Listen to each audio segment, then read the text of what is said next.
Hey, it's Eli K. Atlas, and in today's video I'm going to be drawing Captain Marvel, or Shazam, of DC Comics, Captain Marvel books. A very special thank you to VZA for hosting these videos on his channel as always.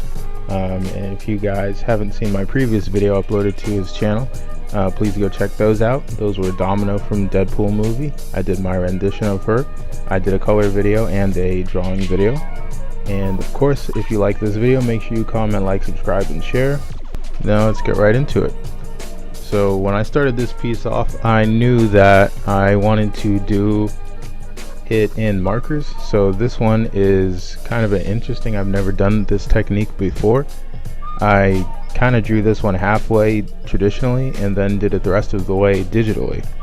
So right now you're looking at the physical portion. The physical portion where I did this on just your average regular Bristol boards, regular pencil, regular ink, my usual tools. I've done a video on the tools I use on my own channel, so definitely make sure you check that out. I'm sure the links will be in the description box.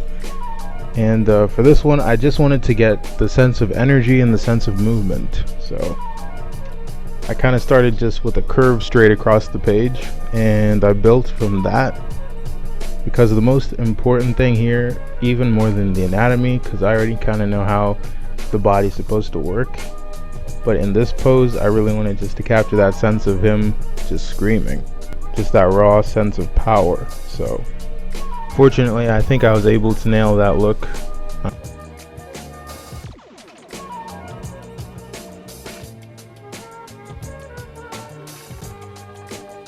Right now, just going through this is one of the pieces that got as close as possible to what I imagined it in my head, almost pretty much 100%. And it's crazy because I've never done this before, where I've drawn something halfway real and then halfway digital. So I really enjoyed the experience, and it's probably something I will do again.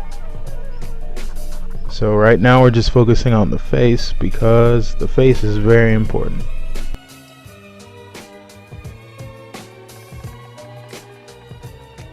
It's kind of him in the middle of his transformation where he screams Shazam and all the power comes to him.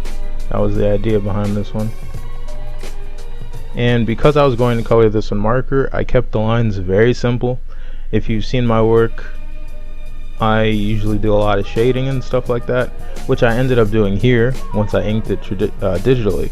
But when I put it on paper, I have the real version and it still looks like that, but with the markers on it. So I left it like this just so that I could do it in markers. But once I scanned it in, I took care of the rest. The most important part was just making sure it looked right, so that whichever way I did decide to do it, it would turn out pretty satisfyingly, whatever I decided to do with it. And now we switch to the digital portion. So this was my first time doing this. We start with the lightning actually. The reason we start with the lightning is because this determines the whole light source of the whole image, so I wanted to make sure that turned out right. Then and that's just kind of going to be the skeleton of everything in this image. I just did different layers that were going to kind of be the bones, and I would kind of work around those. The initial layers, I did them very, very light, very opaque, and very see-through. That way I could kind of trace over those, almost like a light box technique, but digitally.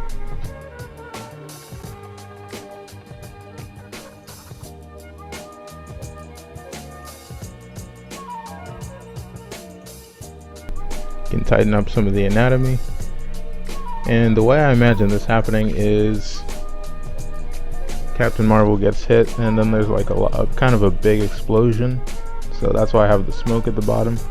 And the picture is kind of in three parts, because we have the lightning on the top left, the shadows that are being cast kind of from the lightning on the top right, and then at the bottom we just have the explosion. So all of these kind of indicate a sense of drama, I guess, because of the way that the lighting, I suppose. It's a bit difficult to describe, but once it comes together a little bit more, you'll kind of see what I mean. I did a lot of different techniques to emphasize the fact that there's a lot of speed, a lot of wind, a lot of lightning, a lot of power and energy. So one of the ways I did that was just kind of slashing and erasing through the clouds at the bottom to indicate that those are moving. As they are emerging, they're kind of dispersing all at the same time.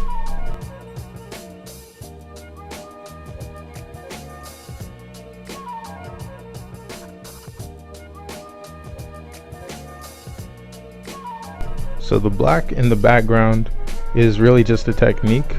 It allows me to do some negative space, which is why I have the lightning set to opaque, and then I just deleted it right here, because the lightning itself is just supposed to be so bright that there's no outline on it. I just use the white of the paper as the lighting. It's a pretty popular technique, I think, but I actually think people should use negative space a lot more. I know I used to use it a lot more, but you know, you kind of have to plan your whole composition around that, so I understand it's pretty time consuming. So now I'm just patching up some of the pieces, making sure everything connects. And recently I've started using I believe this brush is called acrylic.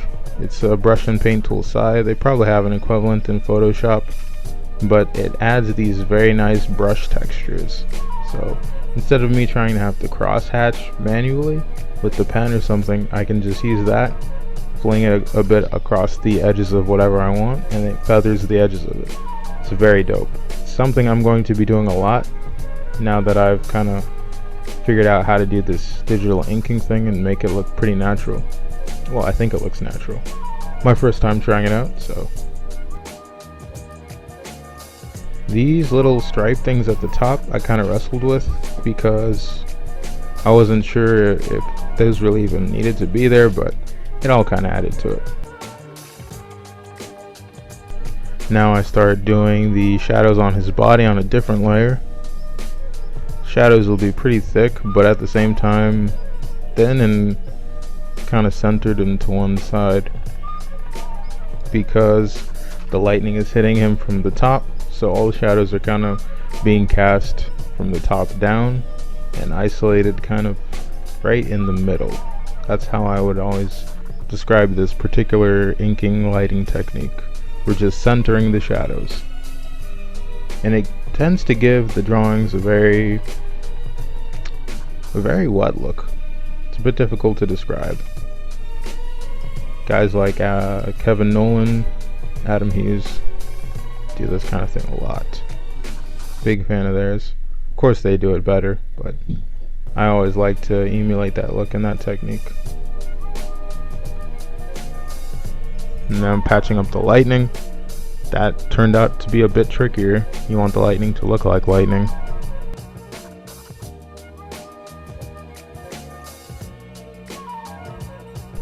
Adding a little more details, things like his belt.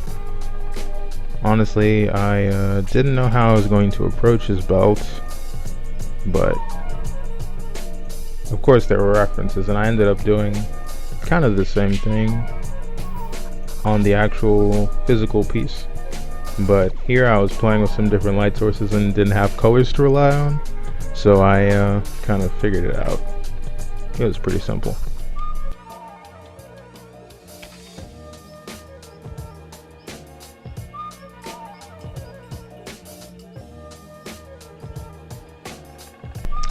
Now we get rid of more of the underlying sketches, tighten up some of the lines, make sure everything's working like it should. I actually ended up having a lot of fun with this piece just because drawing digitally like this, as I said earlier, is something I don't do, but it was a lot of fun. Saves you a lot of time, and I don't know how other people do their techniques, but the way I kind of approached it by doing all the bones on different layers and then just kind of tracing on top of those. Really, it was a very cool experience because it helped me to get the picture done a lot faster, and it also gave me a lot more control of the picture, because as with all digital mediums, when you're trying to edit, nothing is final because you can always undo and redo and copy layers, so you can experiment a lot more and a lot faster. Now here's the fun part. I always like to add splatters to my images, kind of the way you do it with a toothbrush or a paintbrush. Physically, it always adds a sense of drama and a lot of energy to a piece, almost like graffiti actually. So for this, it's almost like, it'll sound weird, but the lightning's almost wet, it's splashing. Thank you again to everybody who watched this video. Hopefully you guys liked watching this, liked how it turned out. Thank you again to VZA. I really appreciate him taking the time to host and reaching out to me to start putting the videos on his channel as well. A lot of exclusives, hopefully more stuff to come in the future for the VZA channel. Make sure you guys subscribe to my channel on YouTube if you like it. The links will be in the description, I hope. And yeah, thank you for watching.